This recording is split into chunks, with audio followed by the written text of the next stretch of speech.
Welcome back to Psychology Exposed, where we dive deep into the mysteries of the human mind and spirit, uncovering truths that have been hidden in plain sight for centuries.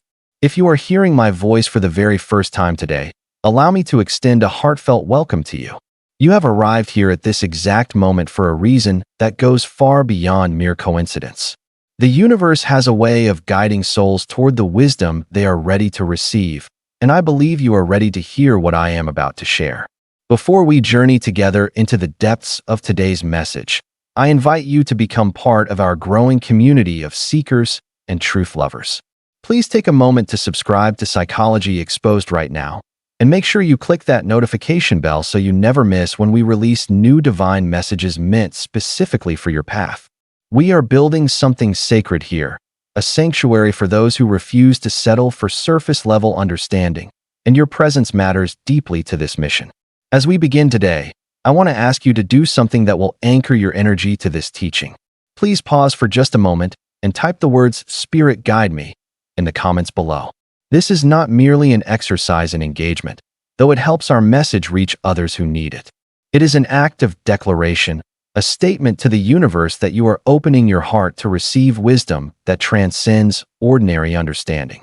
When you write those words, you are creating a covenant with yourself that you will approach the next hour with an open mind and a willingness to see your relationships, especially the difficult ones, through a lens of spiritual clarity. So go ahead and type "Spirit Guide Me" now, and know that as you do, thousands of others are joining you in this moment of collective intention.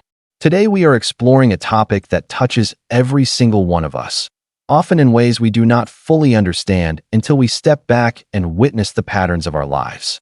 We are examining how intelligent people, those who carry the burden and blessing of deep perception, should navigate their interactions with those who seem determined to remain in states of ignorance, denial, or unconscious behavior. You know exactly the type of interactions I am referring to. They leave you feeling drained, confused, and sometimes questioning your own sanity.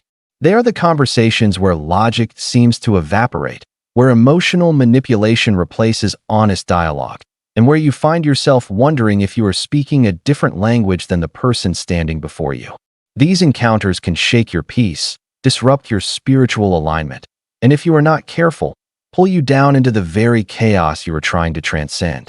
But here is what you must understand from the very beginning of our time together. This struggle is not accidental. It is not a flaw in your character that you notice what others miss. Your intelligence, your emotional depth, your ability to see multiple layers of reality simultaneously, these are gifts that come with specific spiritual responsibilities. The ancient philosophers understood this burden intimately. They walked through markets and courts surrounded by people who could not or would not see the truths that seemed obvious to enlightened minds. Socrates himself faced this reality daily in the streets of Athens, and he left us with a profound observation that we must carry with us today. He taught us that the only true wisdom is in knowing you know nothing. This seems paradoxical at first, especially when you are dealing with someone who claims to know everything while demonstrating they understand very little. But Socrates was revealing a deeper truth about the nature of intelligence itself. He was showing us that true wisdom creates space for mystery, for growth, for the humble acknowledgement that reality is always more complex than our current understanding.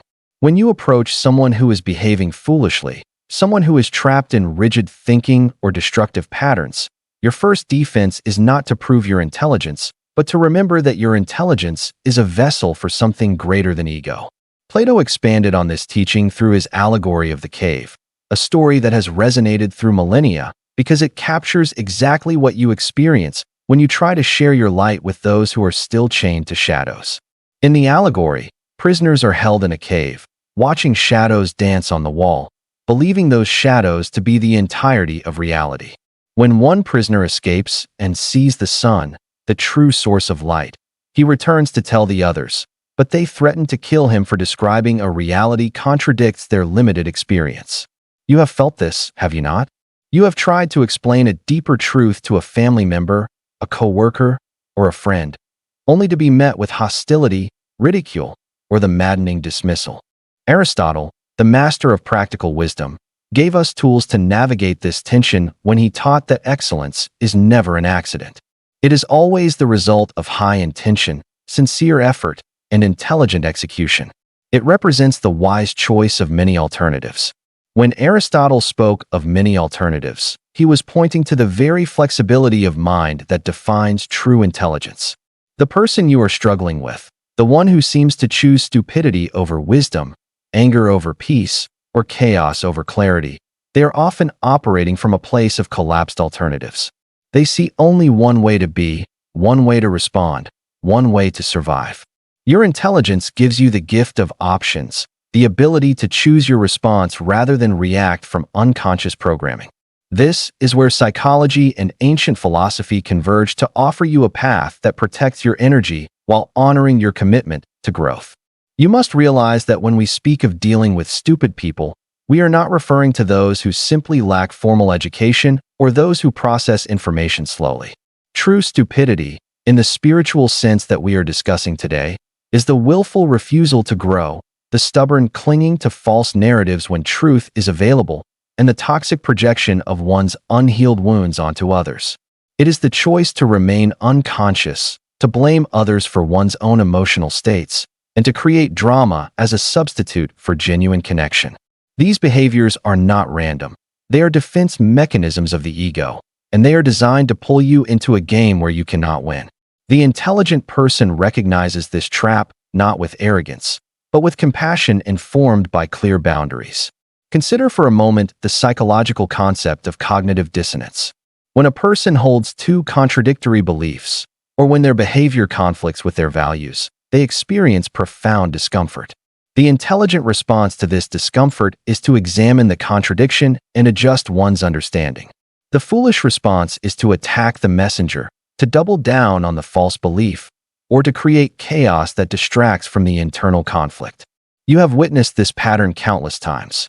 You bring a legitimate concern to someone, perhaps about their behavior toward you or a mistake that needs correction, and instead of addressing the issue, they launch into a tirade about your past failures, your tone of voice, or some unrelated grievance.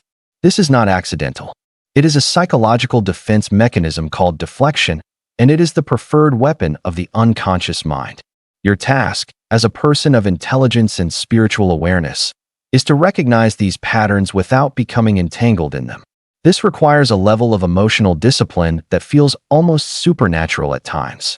It requires you to stand in the fire of someone else's projection and not pick up the burning embers they are throwing at you.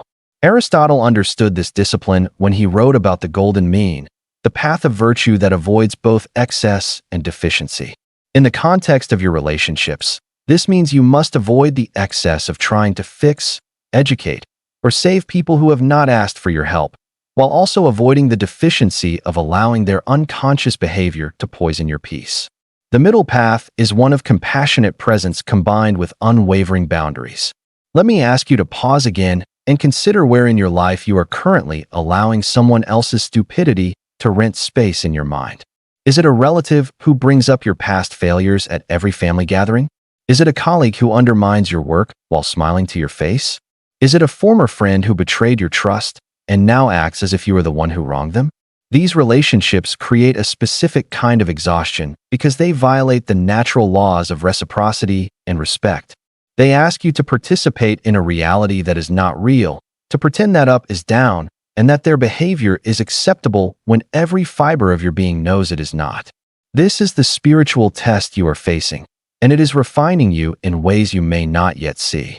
When you encounter these situations, your first instinct might be to argue, to prove your point, to demonstrate the logic of your position using evidence and reason. This instinct comes from a noble place.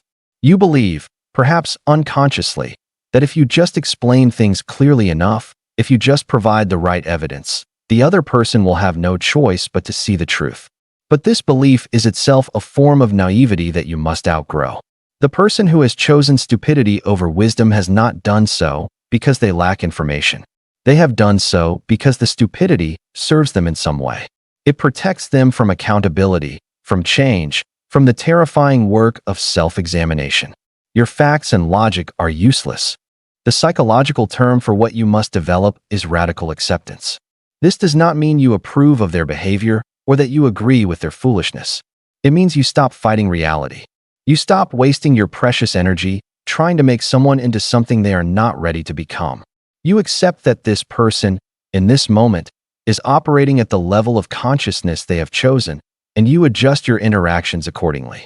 This might mean limiting contact. It might mean changing the topics you discuss. It might mean loving them from a distance rather than up close where their chaos can infect your peace. Radical acceptance is not resignation. It is strategic wisdom. It is the intelligent allocation of your limited resources of time, energy, and emotional capacity. Aristotle spoke of practical wisdom, or phronesis, as the ability to do the right thing at the right time for the right reason. This is what you are being called to develop.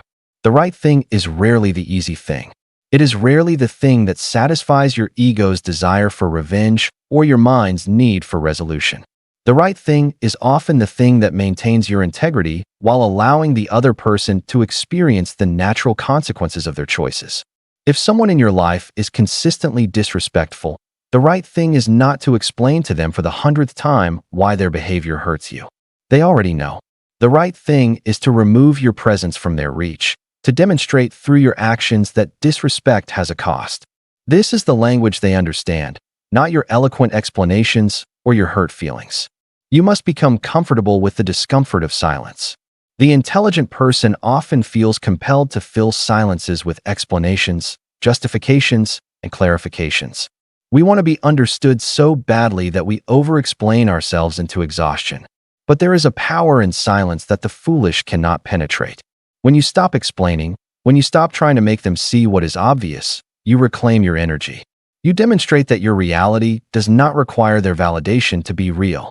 This silence is not passive-aggressive withdrawal. It is active preservation. It is the boundary that says, I will not participate in this version of reality anymore. As you continue watching, I want you to remember that you are not alone in this struggle. Thousands of others are watching this video right now, feeling exactly what you are feeling. They too have lain awake at night replaying conversations, wondering how someone could be so blind to their own behavior. They too have questioned whether they are the crazy one, whether their intelligence is actually a curse that prevents them from being happy. You are part of a tribe of old souls, of deep feelers, of truth seekers who refuse to dumb themselves down to make others comfortable. This is your strength, not your weakness. Before we continue deeper into the practical applications of these teachings, I want to invite you once more to engage with this community. If you are finding value in this message, please comment the word alone below. This might seem like a strange request, but it is a reminder that even in your deepest moments of isolation, you are never truly alone. The divine is with you. This community is with you. Your higher self is always present, guiding you through these trials. When you type alone, you are claiming the truth that you can stand alone in your integrity without being lonely. You are declaring that you do not need the approval of the foolish to validate your wisdom. So go ahead and type alone now and feel the connection to everyone else who is making this declaration with you. The path of the intelligent person is often a solitary one, but it is never a meaningless one.